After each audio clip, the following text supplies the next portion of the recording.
ഒരു അടുത്ത അജണ്ട എടുത്തത് വൈക്കത്തുനിന്ന് ഇപ്പോൾ മത്സരിക്കുന്ന സഖാവ് പി പ്രദീപിനെയും നിലവിലെ MLA CK ആശയും അതിനകത്തേക്ക് ആ ഒഴിഞ്ഞ പോസ്റ്റിലേക്ക് കോപ്റ്റ് ചെയ്തു കൊണ്ടുവന്നു. അപ്പോൾ ഞാൻ അത്ഭുതപ്പെട്ടു. വൈക്കത്ത് നിന്ന് ആൾ കൂടുതലാണെന്ന് പറഞ്ഞിട്ട് വീണ്ടും വൈക്കത്ത് തന്നെ ഒരാളെ കൊണ്ടുവരുന്നത് എന്തിനാ? അതിന് മറുപടിയില്ല. ഇവർ രണ്ടുപേരും ഉൾപ്പെടുത്തി. അപ്പോൾ എല്ലാവരും കൂടി പെട്ടെന്ന് കൈയടിച്ച് അങ്ങ് പാസ്സാക്കി.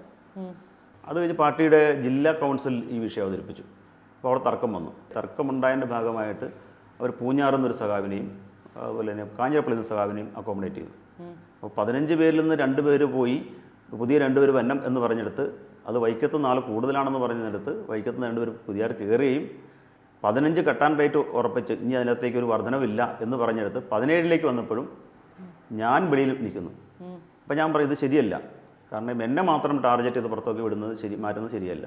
അതൊരു കൂടുതൽ ഉദ്ദേശമുണ്ട് എന്നെനിക്ക് ബോധ്യമായിട്ടുണ്ട് എന്ന് പറയും. അതിനുശേഷം 3 കമ്മിറ്റികൾ കഴിഞ്ഞപ്പം എൻ്റെ ഒപ്പം മാറ്റി നിർത്തപ്പെട്ട ലീനമ്മ എന്ന് പറയുന്ന പാർട്ടി സഖാവിനെ എക്സിക്യൂട്ടീവിലേക്ക് വീണ്ടും ഒരു ക്ഷണിതാവാക്കി എടുത്തു.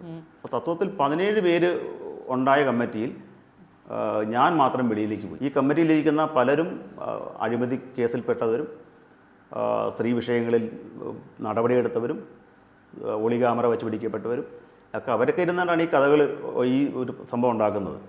അപ്പോൾ ഞാൻ പറഞ്ഞു നിങ്ങൾക്കുള്ള അതുപോലത്തെ കേസുകൾ വല്ല എനിക്കുണ്ടോ? ഉണ്ടെങ്കിൽ ഇന്ന് കത്ത് കിട്ടിയിട്ടുണ്ടോ?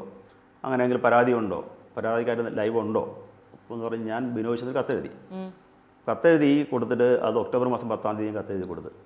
അതിനുശേഷം ഒരു കത്തിന് മറുപടിയൊന്നുമില്ല. മറുപടി ഉണ്ടാകാതെ വന്നു കഴിഞ്ഞപ്പോൾ ഞാൻ തീരുമാനിച്ചു ഇനി എങ്ങനെയാണെങ്കിൽ മറുപടി വന്നിട്ട് പാർട്ടിയായിട്ട് ഉള്ള ബന്ധം പ്രസ്താവിച്ചാൽ മതി പറഞ്ഞു. ഞാൻ പാർട്ടി ഓഫീസിൽ പോകാതെ ഇരുന്നു. ആ സമയത്താണ് ഇവിടെ ത്രിതല പഞ്ചായത്ത് തെരഞ്ഞെടുപ്പ് വരുന്നത്. 10 വർഷക്കാലം MLA ആക്കി എടുക്കുകയും നന്നേ ചെറുപ്പത്തിൽ പാർട്ടിയുടെ കേഡറാക്കി മാറ്റിയെടുത്ത് 40 വർഷക്കാലം പാർട്ടിക്ക് വേണ്ടി നിൽക്കുകയും പാർട്ടി തന്ന ഒരുപാട് ആനുകൂല്യങ്ങളുടെ ഭാഗമായി ജീവിക്കുകയും ചെയ്യുന്നത് ഞാനാണ്. ഒരു ഇലക്ഷൻ കാലഘട്ടത്തിൽ ഇലക്ഷന് പ്രവർത്തിക്കാതിരുന്നാൽ അത് പ്രവർത്തിപ്പിക്കേണ്ട ഉത്തരവാദിത്വം ആ പാർട്ടി നേതാക്കന്മാർക്കും